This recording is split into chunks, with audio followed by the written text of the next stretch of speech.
안녕하세요. 기업가 정신 19조 공유주택 발표를 하게 된 이채린입니다. 이 집은 국내의 대표적인 공유주택 우주입니다. 저희 조의 비즈니스 모델인 공유주택은 공유경제의 대표적 사례입니다. 이것은 거실, 주방 등 공동공간을 여러 사람들과 함께 사용하고 비용 절감, 친목 도모 등을 할 수 있는 아주 특별한 집입니다. 저희 창업기업의 기업명은 메이트리입니다.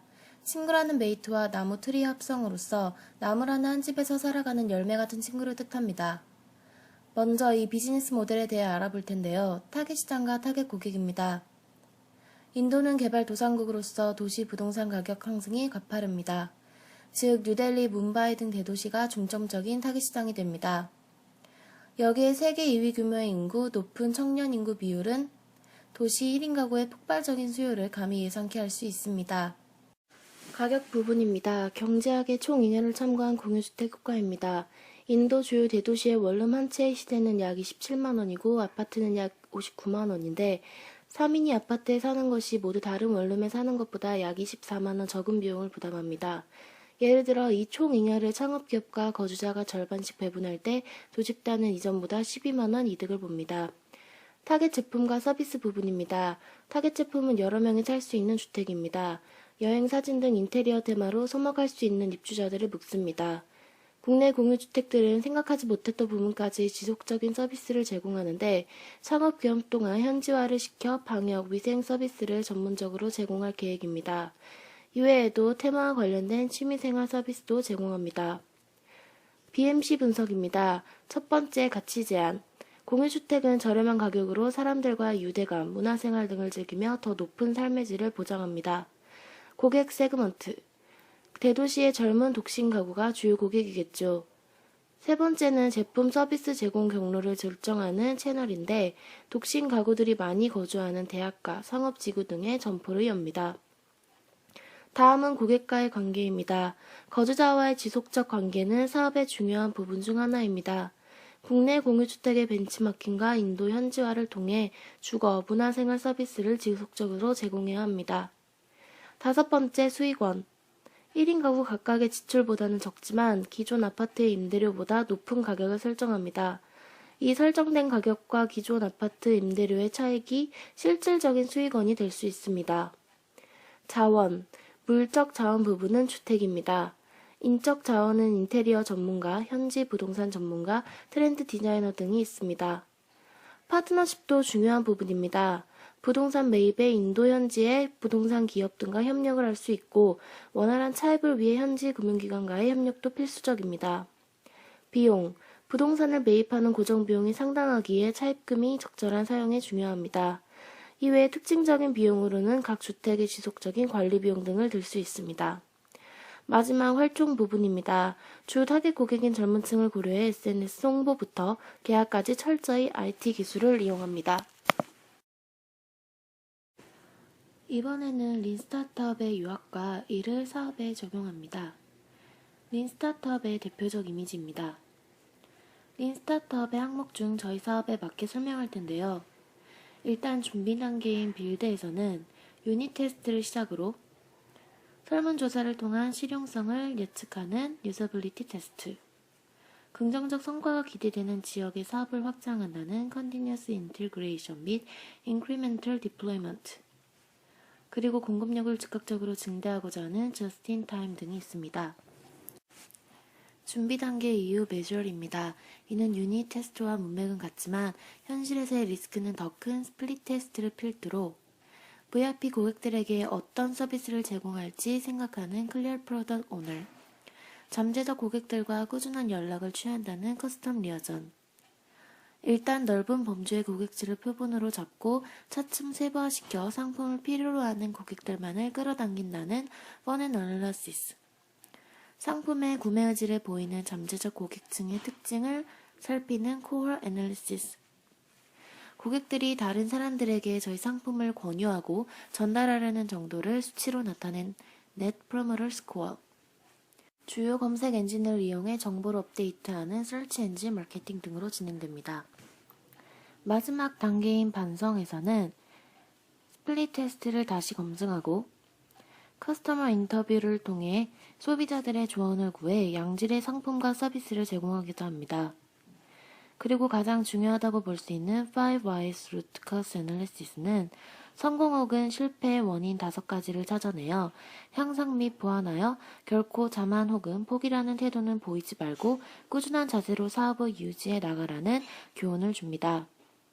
또한 Customer Advisory Board, 즉 소비자 자문이사회를 신용할 수 있는 고객층으로 구성하여 기업가와 소비자 간 관계를 증진하는 것도 중요합니다.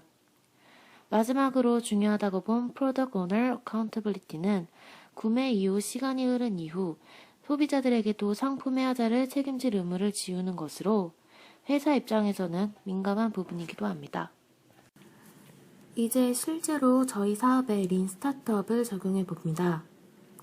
준비 단계에서는 대도시에 1개에서 2개의 사무실을 개소, SNS를 통해서 홍보, 성공성이 가장 큰 도시를 중심으로 사업 확대, 적절한 시기에 주택 공급이 필요합니다. 다음 실행 단계로 가면 실제로 지점을 열어 사업을 시행하고 장기 거주 고객이 VIP가 됩니다. 또한 지속적인 설문조사를 통해서 진행합니다. 그리고 인터넷을 이용해 지배 구조나 계약 조건을 살필 수 있도록 만듭니다. 반성 단계로 가보면 공식 룰을 파악해 긍정적 결과가 나온 지역을 확장해 갑니다. 또한 거주자들과 면담을 진행하여 그들의 니즈를 파악합니다. 마지막으로 저희 사업의 성공 원인과 실패 원인을 고찰해 보면 성공 원인에는 독신 가구 증가와 임대료 증가 등이 있으며 실패 원인에는 현지화 전략 실패와 입지 선정 실패 등이 있을 수 있습니다. 린 스타트업의 핵심을 파악하고 초기에 세웠던 비즈니스 모델로 돌아가 보죠. 우리가 새로운 시장의 특성을 잘 반영했는지, 전략이 잘 성공할 수 있을지 의문이 들었는데요. 실제로 초기 모델에는 우리나라에서 성공했으므로 인도에서도 성공할 것이라고 전제를 했고, 시장성 분석 없이 바로 내놓게 되면 위험성에 대한 대책도 없다고 느꼈습니다. 여기서 린 스타트업의 알고리즘을 통해 공유주택 사업의 위험성을 낮추고 고객들의 니즈를 빠르게 파악하도록 구체적인 사업 구상을 하고 새로운 전략을 추가합니다. 먼저 빌드 단계에서 유닛 테스트 전략을 사용하기로 했습니다. 뉴델리와 뭄바이, 방갈로르의 우리 사업 아이템의 일종이 프로토타입이라 할 수 있는 규모가 작은 공유주택 사업을 시범적으로 내놓아 봅니다. 중요한 것은 세 도시의 프로토타입의 특징은 전부 다르게 잡아야 한다는 것입니다. 특색과 테마를 각 도시의 특성에 맞게 설정하고 비즈니스 모델을 구성할 때 생각했던 공유주택만의 특징을 강조했습니다. 먼저 세 도시의 특징을 파악해보면 뉴델리는 서구화된 도시의 분위기가 특징이고 뭄바이와 벵갈루루 또한 각각의 특징이 있죠. 예를 들어 뉴델리의 프로토타입을 둔다면 도시화된 삶 속에서 인도의 전통적인 가옥의 분위기를 연출할 수 있는 테마와 집밥 서비스 등을 설정할 수 있습니다. 뭄바이와 벵갈루루 또한 특징을 고려해 테마를 설정하고 공유주택에서 제공할 수 있는 서비스를 구상합니다.